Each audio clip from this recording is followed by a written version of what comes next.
Hello, everyone, and we're back.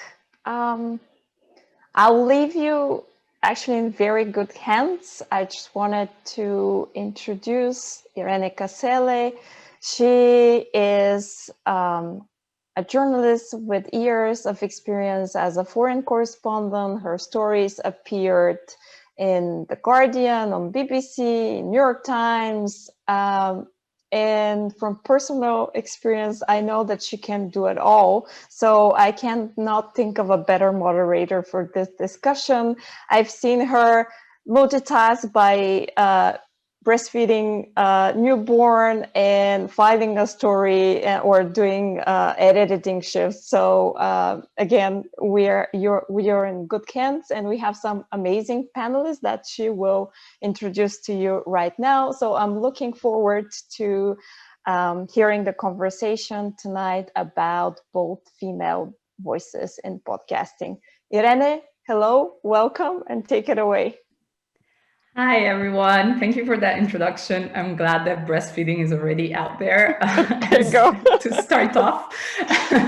So you'll know that this is a panel of bold female voices. But just for those who are joining us now, I just want to welcome you all to tonight's edition of Listen Up, the Power of Podcasting, which is Bulgaria's first podcast festival organized by the Association of European Journalists in Bulgaria.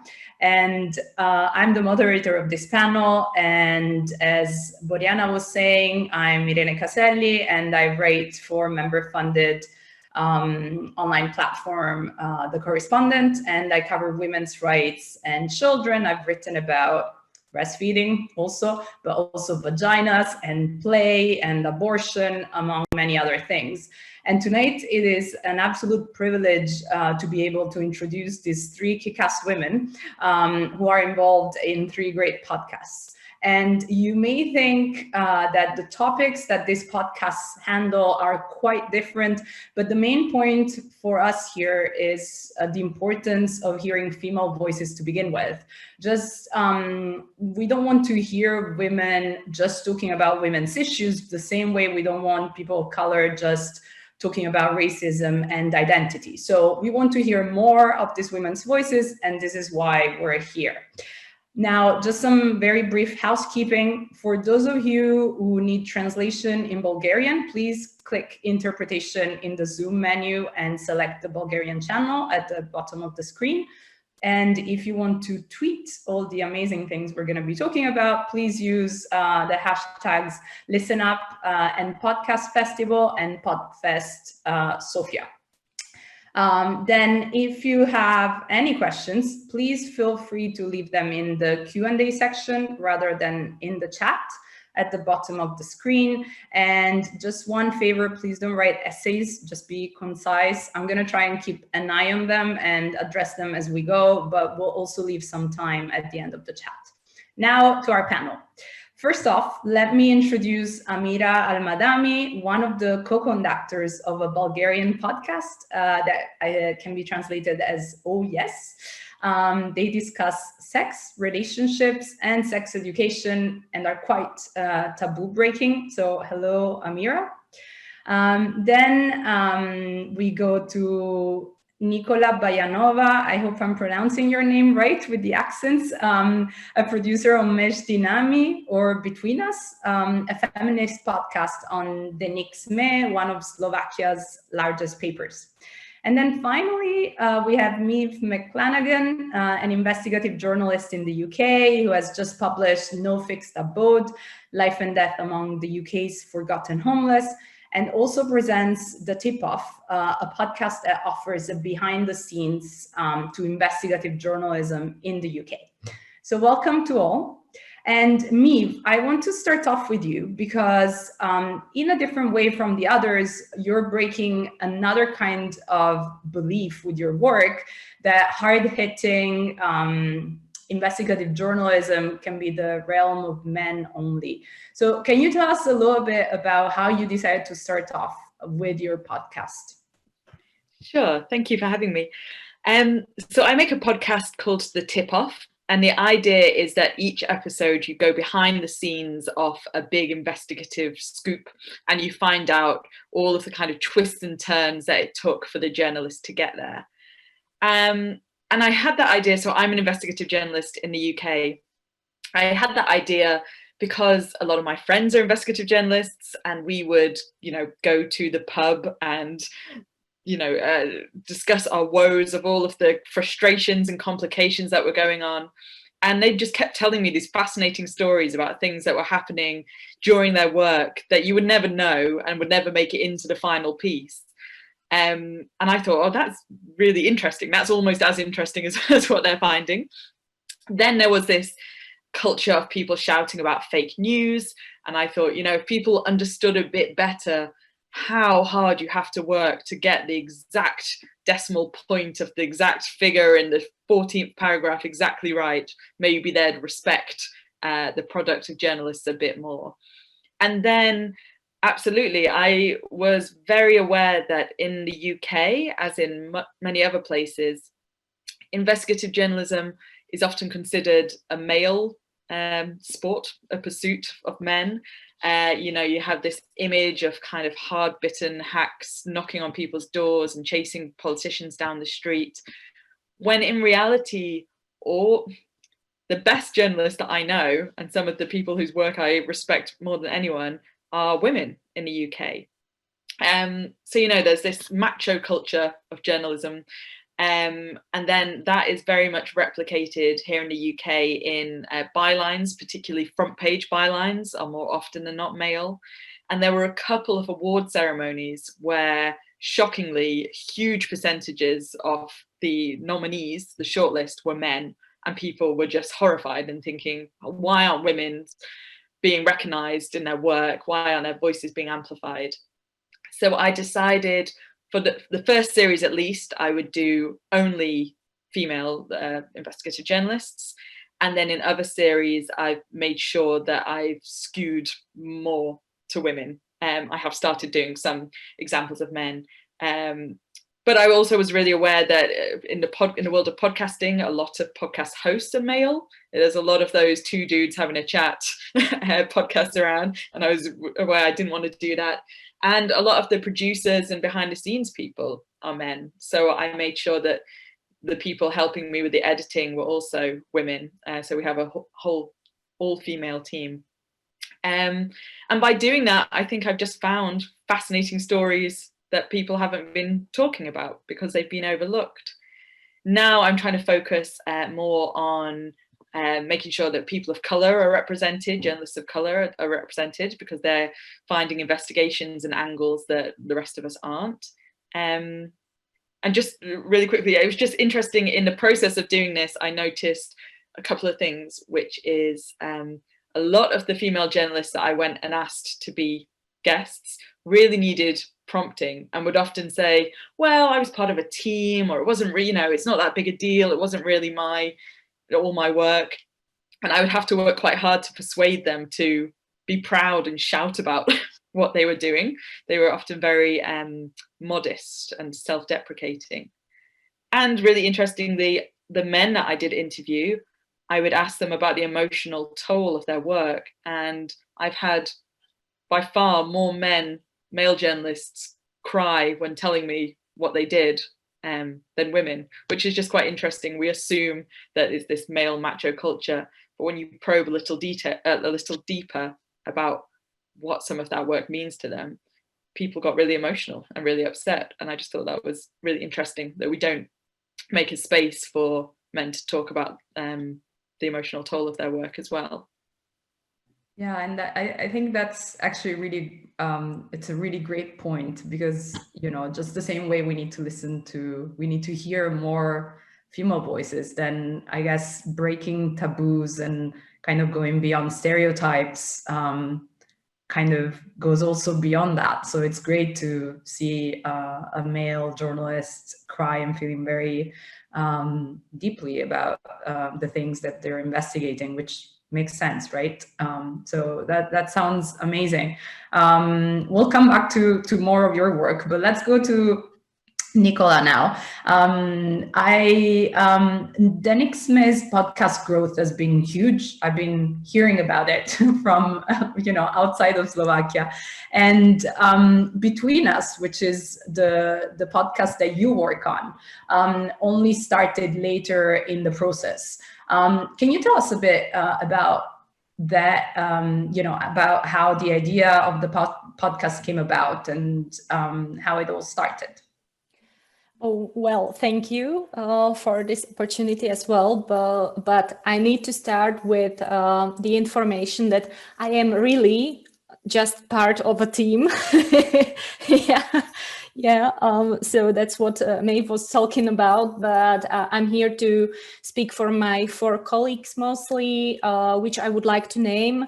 Those are Sonia Janošová, Michaela Žureková, Martina Šterová, and Janka Maťková. Those are the 4 bold female voices as well. And well, for us, we have, like a broad menu of podcasts in our daily newspaper. And this was like only a question of time when colleagues from different departments of the newspaper would approach us and tell us that they want to create let's say feminist podcast or a podcast series which focuses on topics that are covered only in the section of female-oriented part of the newspaper. So this is how it started. They, they created scripts for different episodes. They knew that they want to do it in seasons with, I think, 10 episodes. The first season started with topics like the firsts. It was the first period, the first female president, the first, child, etc. And they knew that they would continue, that they would like to continue with other season, and that is focused on other topics. But it wasn't like very difficult for us to start with this podcast because we all knew we want to do it, because we knew that the representation of such a podcast isn't in Slovakia that common. Nowadays it's better, but in 2019 there weren't many podcasts which focused on topics which are not only focused on women, but are important mostly to women. And have you been getting excited responses? You're saying that when you started in 2019 there weren't that many. Did it spark a new generation of women kind of centric podcasts in Slovakia? I would like to think that yes, it sparked the female podcasts or feminist podcasts in Slovakia, but as was mentioned in the earlier panel, we really launched a revolution in Slovakia, so it probably was also like organic, and many girls, many women were thinking about giving voices to a lot of topics that were absent in the mainstream media, because nowadays we have really, more than 3, 5, 4, I think more than 5 podcasts which focus on, let's say, reproductive health, sexual issues, etc. And those are, like the more podcast, they have the vibe of podcast where girls are talking like friends to each other. And our podcast is more like, I don't want to say civil, but is more, like interview with experts, and let's do this like properly, and don't laugh about the stuff, etc. And it certainly created something. It certainly created a validation that this is the way. Also, the reception. The first season was not as much as popular as the second one, because those were the beginnings of podcasting, and the numbers are higher for the season 2. And as was mentioned probably many times in this festival, podcast audience is something different. It's somehow different from audiences from news in the television or radio station. You have very particular audience. You have a community, which also Jorge was talking about, is ready to work with you, to invest in you. So our audience was very pleased that we launched this podcast, and our long tail is till these days, and the people are still writing that they are looking forward to the 3rd season. That's great. I like the idea of this revolution coming through and like hearing more and more women voices. I can definitely that's been happening a lot in like around Latin America, for example. So it's there is something that is probably also organic. And Amira, I'm coming to you now. Of course, I can't understand the podcast because I don't speak Bulgarian, but good sources have told me that it's quite groundbreaking with its approach to sexuality and also queer rights. Tell me how it started. Thank you, Irene. Very similarly to Nikola, I'm also part of a team of 4 bold women that produce and host Oh Yes. These are Mandarina, Zmei, Enea, and myself. Us starting Oh Yes is a classic story of we met on the internet. The reality is that due to different circumstances, the 4 of us have never been in the same room yet. We had been interacting on Twitter regularly for the past couple of years and had built a common solidarity with every basic piece of news that we received from the Bulgarian government or just the Bulgarian reality on topics related to feminism, women's and LGBTQ+ rights, and sexual health education. When we first started the podcast, we were mostly tired and disappointed with the level of discourse that exists, especially in Bulgaria. In the last years, we have seen and experienced many hard-hitting actions, like the Bulgarian government's failure to ratify the Istanbul Convention, and the deliberate spread of misinformation about the terminology of gender. And while all of this is happening, the reality is that in 2019 alone, 25 women in Bulgaria were murdered in acts of gendered violence. And statistics tell us that every 4th woman in Bulgaria is experiencing or has experienced domestic violence in her lifetime. On top of that, LGBTQ+ rights in Bulgaria are virtually non-existent. Individuals are being attacked for looking queer, whatever that means, and queer couples have no parental or spousal rights, and trans people are not able to self-identify or receive the healthcare that they need. And all of this, coupled with the complete lack of accessible and representative sexual education, really creates a space that makes it very difficult to talk about sex and pleasure in a healthy and inclusive way. And this is exactly what we have been missing. There was no outlet in Bulgarian that discussed the topics that we wanted to discuss. So in March 2020, at the start of lockdown, the 4 of us had a video call. We brainstormed names and a general direction that we wanted to follow with this podcast and started recording Oh Yes. Now we're 9 months later. We are going strong with no intention to stop talking about all of the important things in this space. Amira, thank you for that. And also thank you for kind of bringing us back to reality and to like some of the very hard issues that, a podcast focused on women would probably have to focus on. And not only, I mean, Maeve, I'm coming back to you, but Amira was mentioning the issue of domestic violence in Bulgaria. Now, that's something that you've worked on quite a bit, and most recently also on homelessness.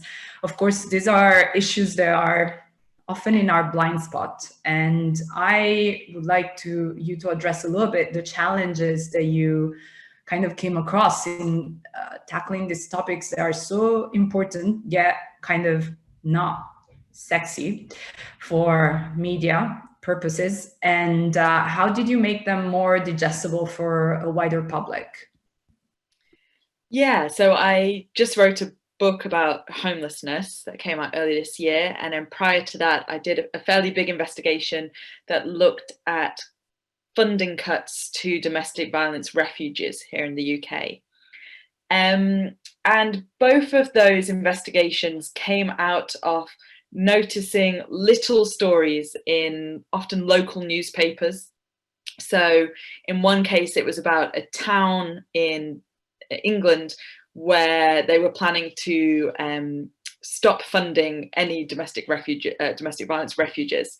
And that got me thinking, if that's happening in that one town, is it happening elsewhere? And what is the consequence of that? And what does that mean for people fleeing domestic violence? And then I also noticed later about somebody dying while homeless. And I wondered, how many people is that happening to? And when it turned out that nobody was counting that figure, I started on an investigation to come to a conclusion on that. And yeah, in both cases, it was a fairly hard sell to get my editors interested. You know, it wasn't a big, sexy investigation where I had leaked documents or whistleblowers, etc. It was about voices of people who don't normally get listened to. And I think the way that I tried to frame it was, these aren't going to be sob stories, kind of, there's a term here in the UK, like poverty porn. It's not going to be, you know, depressing, oh, woe is me stories, for want of a better term. It's going to look at the systemic, societal, political failures that have got us to this point. So while we definitely wanted to tell individuals' personal stories within that, it wasn't just a case of, here's a powerful feature and then we move on. It was saying, this is how we as society has failed. These are the policy decisions that got us into this mess. And here's what needs to happen to get us out of that.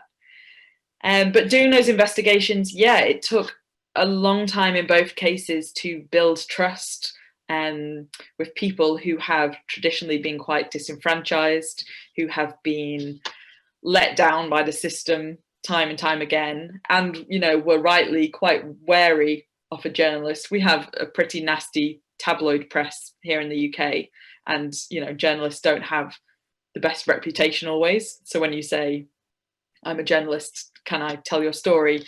People can panic and think, oh, I'm going to end up in the Daily Mail or a horrible, you know, a kind of, they're going to have a character assassination rather than have a chance to properly tell their story. So yeah, I had to build trust, and that took time. And luckily I work at an organization that gives me that time. You know, I don't have to write 10 stories a day. I can take 6 months or a year to do my projects. And then once people were engaged, they were really, really grateful and really, I think, empowered in the process. In the case of the investigation into domestic violence refuges, I happened to come across the story of a refuge where there'd been heavy rainfall and the roof had literally fallen in the night before. And I went and I met the women that were staying in that refuge, and I followed their story over several weeks and months and found out what happened to them and where they got placed. And they were really angry, and they were really angry that the situation had got to that point. And so I wrote up their work. We also asked one of them, who was a blogger, to write her story herself and you know, amplify and let her tell her story her way. I made a podcast where I interviewed them, and in the name of safety, then got actors in to relay their words, and then eventually helped to produce one of them to take a theatrical show, a one-woman stand-up show, if you can believe. You know, it was very funny, but it was talking about really serious things, and we took that around the country. and then had a kind of a session afterwards where we invited people from the local refuges to come and talk. So it was about finding different avenues to allow people to tell their stories and to tell them in a deeper, more maybe more constructive way than just thrusting a microphone at them and saying, cry for me on camera, and then, you know, pissing off. But it was, you know, sticking with them and making sure that they knew we were in it for the right reasons. Right, and it seems like being creative about ways to tell their stories, you also managed to actually probably get access to a wider public that you would have normally had. So, you know, I always like to think about this because we're often kind of cornered as journalists to have to think about the stories that sell. But actually, when you do put in the deeper work, it seems like, you know, in the case with the domestic violence refuge, like you managed to, you know, a stand-up. Who would have thought that maybe at the beginning, right? Yeah, absolutely. And then, like you say, that connects and it resonates with an audience. Well, it reaches a different audience than your article might do, and it resonates in a different way. I think, you know, lots of people are flicking through Twitter, reading news, absorbing it, and then kind of forgetting it. But if you go to a night at the theatre, it sticks with you. Writing the book about homelessness, the idea was, you know, that gives me enough space to really tell people's stories thoroughly, and hopefully that sticks with you. And it's yeah, different ways to engage people. Thank you. Amira, I want to come to you now because this is something that I often also wonder about in my own work. Some of the taboos and, you know, taboos in general are very divisive, and some of the issues that you're tackling with your podcasts are very divisive, like the sex education in schools, which is very much in the news in Bulgaria as well. I mean, in the news for maybe not the right reasons. But how do you approach these topics without immediately excluding people and just preaching to the converted? Is that possible now? Are you thinking about it? Thank you for this question, Irene. We definitely think about it all of the time, and I agree. It is difficult to be unanimous on divisive topics, and that's absolutely okay. What I personally want to interrogate through my work in the podcast as well is what is a divisive topic, and what I believe that we at OES thrive in is having this variety of opinions and showing in real time how they can coexist when they don't cause harm. For example, we never make it an explicit point to talk about queer experiences. They come naturally because the four of us exist at different degrees on the spectrum of sexuality, and our podcast is shaped by this, and we can't hold back who we are. A lot of people have responded very positively to this. There is nothing more rewarding than receiving a message saying, thank you for speaking your mind, thank you for sharing these resources. We don't want everyone to agree with us. We just hope that in presenting our experiences, backed by studies and guides written by people who are experts in their fields, we can help some people avoid probably the mistakes that we did, or find something that was missing for them. And this is what we ultimately want. We want everyone to feel free in how they express themselves and have confidence to claim their pleasure and put down healthy boundaries, say what we want without being ridiculed or shamed.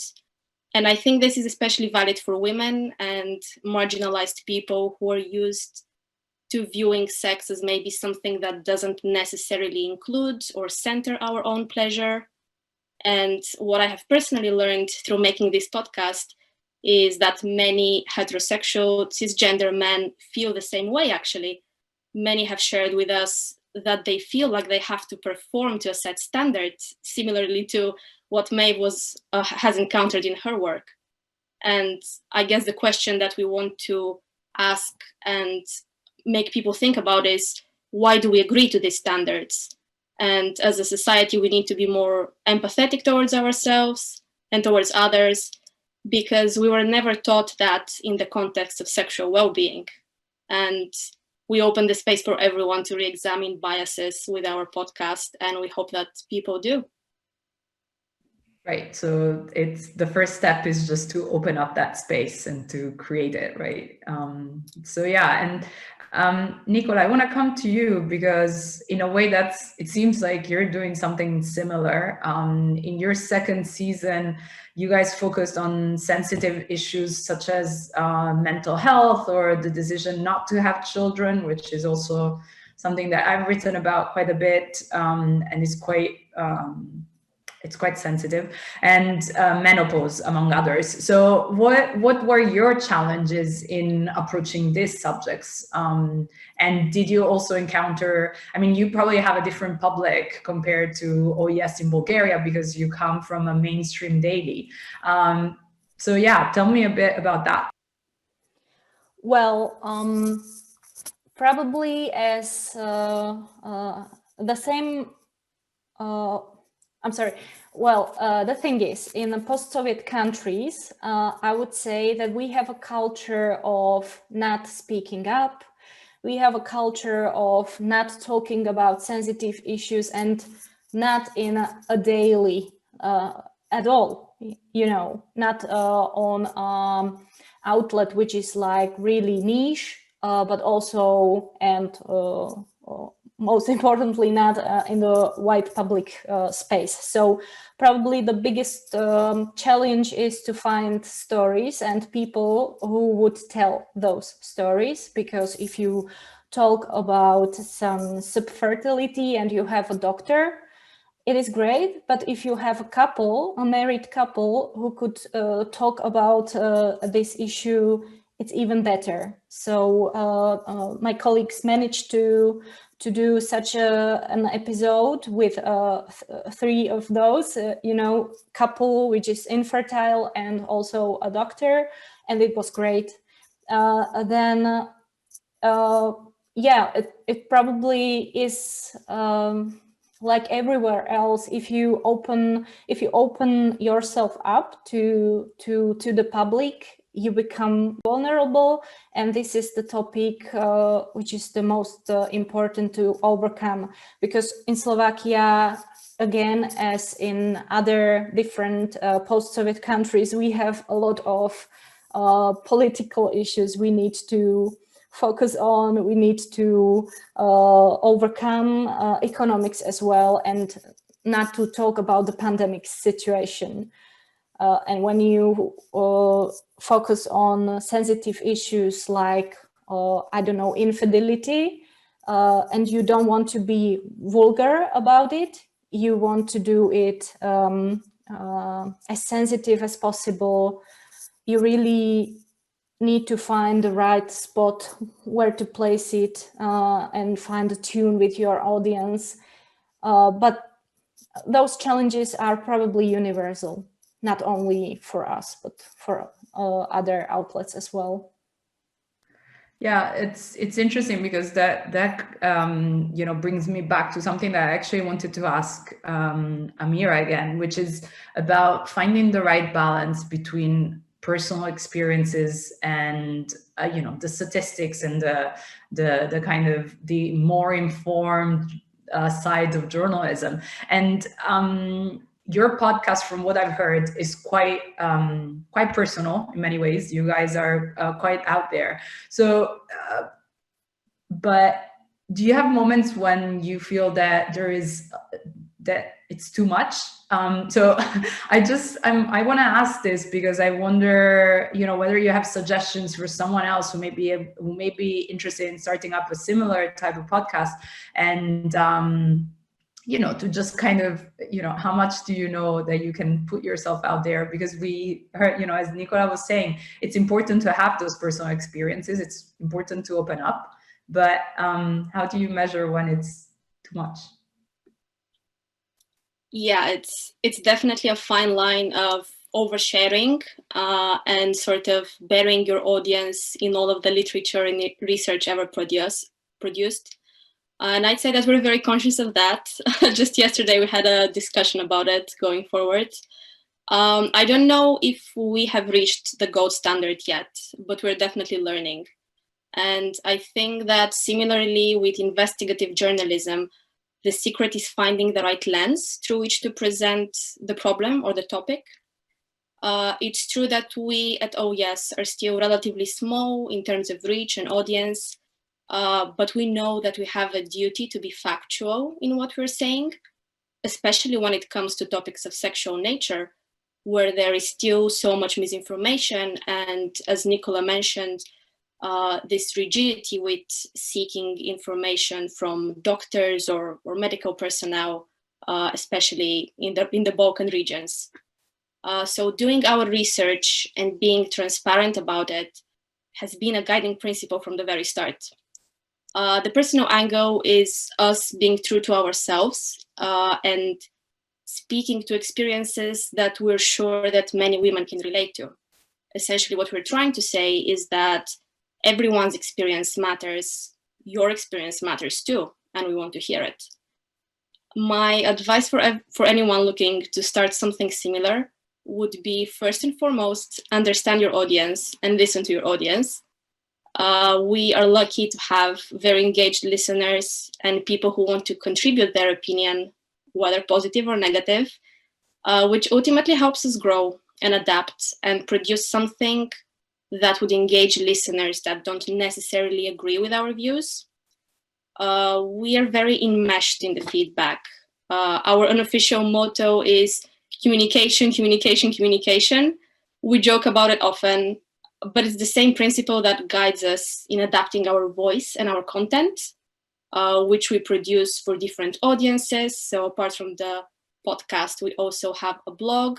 We're active on social media, create surveys, ask questions, and we're just happy to be involved in a dialogue. And we hope that this opens it up. Can you give us an example of something that you had to think up quite a bit in terms of finding that balance between the factual and the being true to your voice? Yeah, I can give you a very recent example. So on the topic of different sexual experiences or sex toys, for example, we receive a lot of feedback from people who have stronger voices that usually say, oh, I know all of these stuff, you're not telling me anything new. But then for the 5 people who tell us that, we're sure that there are 500 other listeners who have listened to the podcast and have definitely taken something new from that.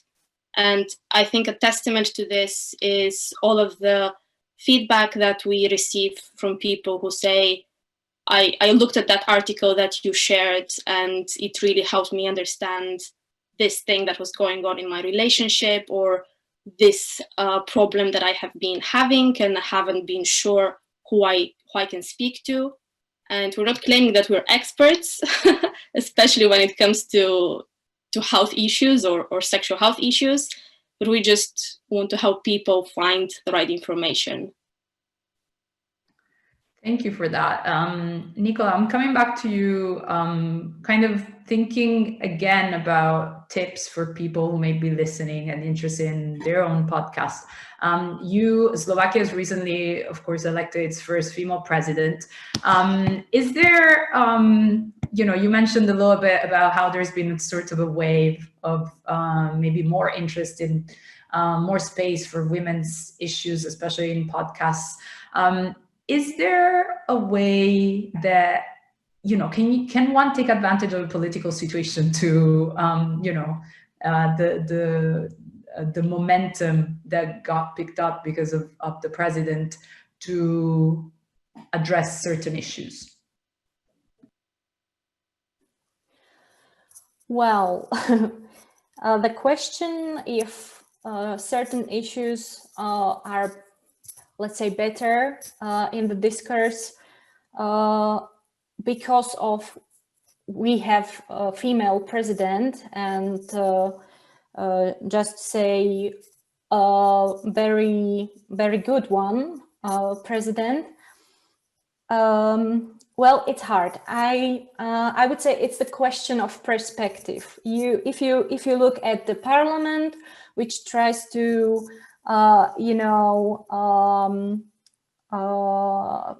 proceed with the law of constraining the law of abortions, then no, we don't have a better situation, and certain topics are and will be still divisive. We have a very or somehow conservative government, so probably sex education is not going to be a thing. But on the other hand, when you look at social media, you see that the podcasts, the, Instagram accounts are flourishing, and you see a lot of young women which are really expressing themselves and are not, I'm not going to say, I don't want to say afraid, but probably not as afraid as they were.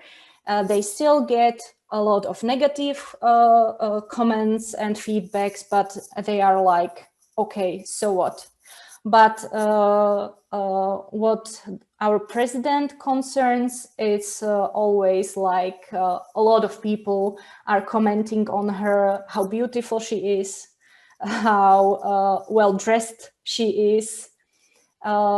There are obviously comments on her politics as well, but we get those sexist comments as well.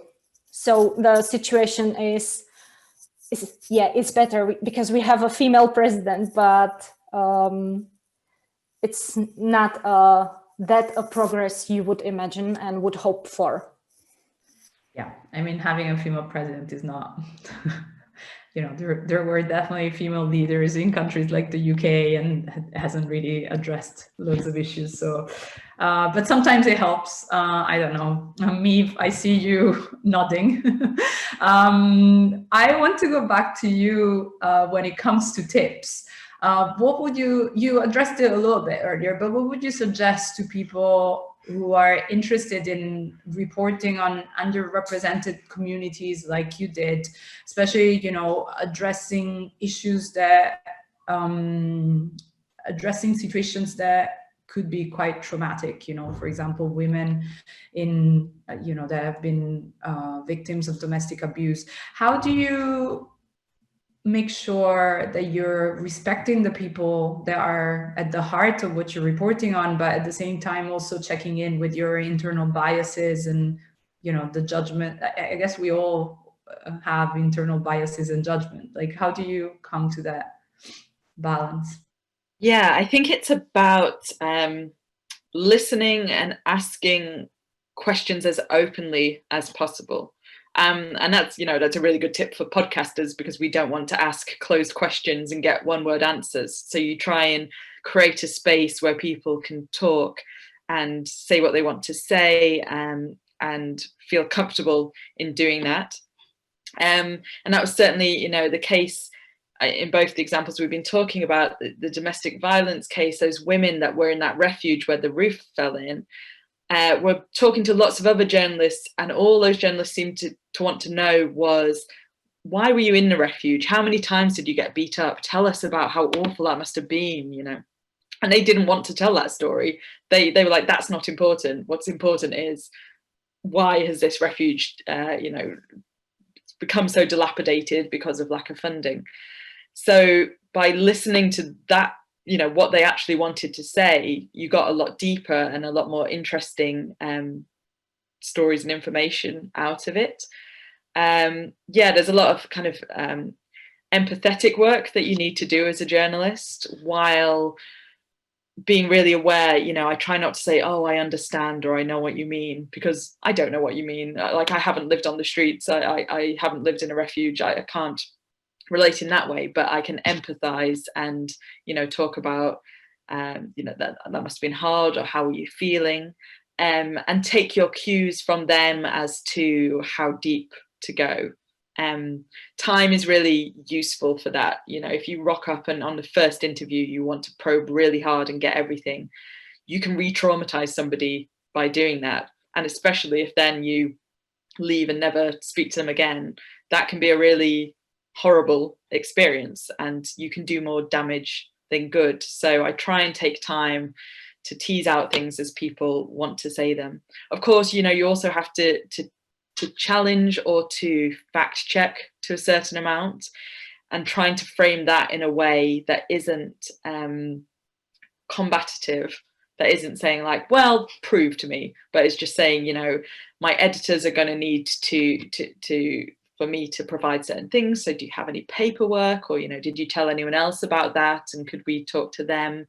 That kind of thing. And that can be really hard when you're talking about things like sexual abuse allegations, you know, to try and know how far you can go and how sure you can be of standing things up can be hard. But yeah, I'd say, so kind of following the story where it leads is really useful. And that's the way that you, and in podcasting, I think as well, you find angles and journeys that you never expected, and it often becomes a much more interesting end product because of that. You know, I don't go out thinking, this is the top line I want to write, let me go and find 5 people that will confirm that and talk to that. I go out and I say, you know, tell me what's happened, tell me what you want to tell me, and then later the story comes, you know, because of that. And then I also really try, and this is a fine line, to know when to know how far to continue a relationship after publication as well. You know, at the end of the day, I'm a professional journalist. I can't be a counselor to everyone I talk to, but nor do I want to disappear. It's done. I got what I needed from you, and then I leave. So I'm still talking to a lot of the people from the refuge. I'm still talking to people whose story I told in the book, checking in with them, you know, just asking how they are now and then, but trying to confirm, you know, trying to be clear with them that I can't keep writing about their stories forever, but I still want to know that they're okay. Yeah, so those tips. And then I guess just a more general tip is, sometimes I found as a woman, I can use people underestimating me to my advantage, not necessarily in the more sensitive, traumatic stories, but in talking to big, powerful people who think, she's just this, you know, she's not important, she's not some big TV anchor man, you know, she's just a little woman. And then they tell me things that I'm sure later they think like, wait, why did I say that? Or they give me documents that later they're like, oh, hang on. So sometimes you can, you know, use that to your advantage. I'm not saying, and this is a real pet peeve of mine, sorry to go off topic, a lot of representations of female journalists on TV and in movies are often them being sexy and using their feminine wiles to yes, trick men into with a few drinks, right? Oh my god, it infuriates me so much, and it's part of the reason why I wanted to tell female stories in the tip-off, because they don't do that. Like, nobody does that, puts on a short skirt and teeters around on high heels to get the story. It's like dogged tenacity that gets you there. But on the flip side is, if somebody thinks you're not a threat and you're just, you know, you use their prejudices against them, can be helpful as well. Thank you, Maeve. Those were great tips, actually, I think, for journalists in general beyond podcasting. So that was really great to hear. We're getting some really good questions here that I would like to put to you. So Ekaterina Mandova is asking, I'm wondering if any of the speakers have received hate messages when covering sensitive topics, and if so, how you've dealt with them. Has anyone experienced this and wants to address this? Maeve, were you nodding? Amira, were you nodding? Okay, so maybe if you have a short go, both of you, I'm also wary of time. It's obviously a very sensitive topic, and, you know, just as Maeve was mentioning, the positive things that you can do with being a woman journalist, there are so many negative kind of, and this is a big one. So Maeve, maybe you can start and then go to Amira. Yeah, I was going to say I'm very fortunate in that I haven't, but a lot of journalists that I know and people I've interviewed in the podcast have had horrible trolling. I have had some comments, in reviews that have spoken about how I pronounce things or my voice, and I think women in podcasting get that a lot more than men do. But I think, talking about that stuff and giving people who have been trolled a space to talk about what that does to you is quite important. So trying to do that, show that, they're not winning, and actually they're all quite ignorant is quite nice to talk about, so that they don't feel like they've won. Amira, do you want to jump in? I'm seeing you nodding. Thank you. Yes, I was going to say that I think the four of us have been women on the internet for probably long enough to have experienced this in some way or another, even if it's something mild as the way your voice sounds on the podcast, to something really horrible when you're discussing a sensitive subject. It can be really jarring. And as I said, for better or for worse, we're very enmeshed in our feedback at the moment, essentially because we interact very much with our audience. So unfortunately, we see those directly. And yes, the problem with trolling is that obviously these things are done to elicit a reaction. So we're trying to take the high road. But of course, it is affecting in a way, and I think it's good to have the opportunity to talk about these things, especially with people who might be starting with podcasting or any other public endeavor, because I'm sure that these things happen everywhere, unfortunately. Yes, and unfortunately, we were all nodding when you said we will experience some sort of, attack, personal or not, because of social networks and us being women journalists, right? I think that's always very unfortunate, and the data on that is always very jarring when I see it. We have another question from Desislava Mikova saying, following up on Maeve's example on the emotions of male journalists and acknowledging there is a lot of work to be done for women, how do you, as hosts of feminist podcasts, break stereotypes about men? So maybe can we go to Nikola first, and then Amira and Maeve, and we'll take this as the final ones, and please keep it not too long. Unfortunately, I'm not the host of the podcast, feminist podcast, but I can speak generally about journalist's job is sometimes to be devil's advocate, which in this case could relate to the male perspective. We've done on our shows some stories on sexual misconduct, and we didn't try to, advocate for the men who were accused of the misconduct, not even, not in the case which was caught on camera, of course. And one example I could mention, my colleague was trying to explain that everyone can make a mistake, everyone.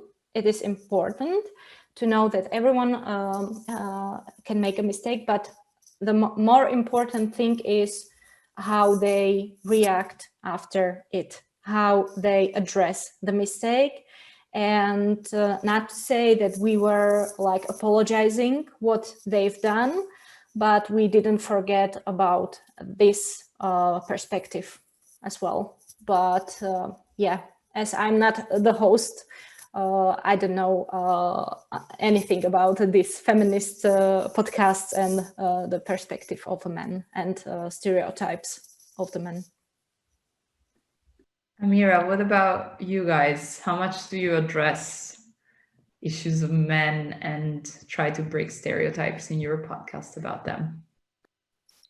We try to address it regularly. It is true that our podcast is more focused on women's experiences and people who identify as women.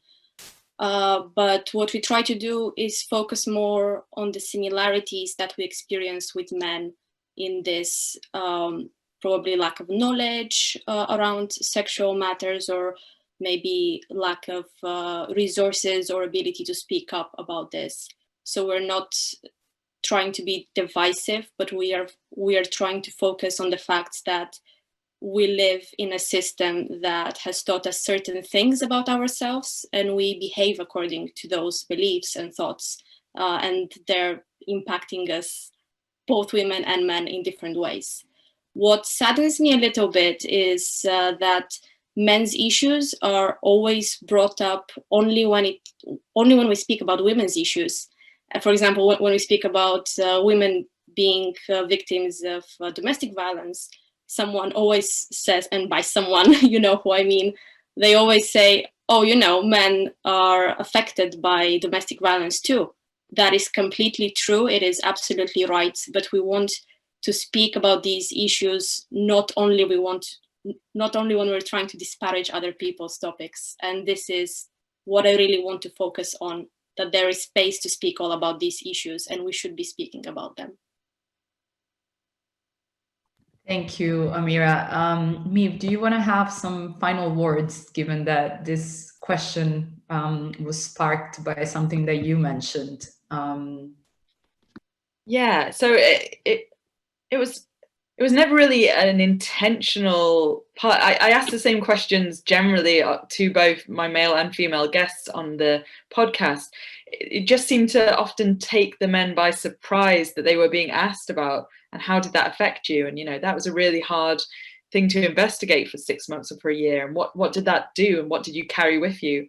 And in almost every case, you know, when they got emotional, it really took them by surprise, because it was like a kind of floodgate opening, and then they were quite embarrassed afterwards. And I would have to say, there's absolutely nothing to be embarrassed about, and tried to encourage them, if they felt comfortable, to let me keep some of that audio in the podcast. And in some cases they didn't, and I took it out. But in other cases, you know, they were like, you know, okay, and they understood that it was important that we hear that men take an emotional toll from doing that work, and should talk about it as much as women. But it wasn't a case that I'm going to ask the men this. It was just, interestingly, through almost, I guess, a gender blind form of questioning, that reaction came out, whereas it didn't so much with the women, because perhaps they had already considered the emotional toll that had taken on them personally. It was something they had already processed. I don't know. But it really seemed to take people by surprise when I asked it, which is sad, really, that we don't ask men more often, are you okay? And that must have hurt. Yes. I want to thank you all three for this really fascinating chat. We're gonna wrap up now, but it's been amazing to have you all and get, you know, a chance to discuss a lot of things that we don't usually discuss so openly, and that you guys are really pushing to bring out in the open more. So I thank you all for your work. And I also want to just give some final words for today, to just remind everyone to join us tomorrow on the festival, when we will talk money with Katie Lee, co-host of the Europeans, and with Karolis, I'm going to pronounce this wrong, but it's something like Wisniauskas, host and producer of pioneering Lithuanian podcast Nara. And don't miss to sign up for a workshop by Radio Ambulante's growth editor, Jorge Caraballo, who was here just before us, who will present the different approaches they have used to build a loyal listenership, from creating listening clubs, hosting Zoom parties, and using WhatsApp to collectively report and distribute news stories, to designing a compelling narrative for their membership program. So thank you very much again to everyone. And thank you for all the great questions as well. It's been a pleasure.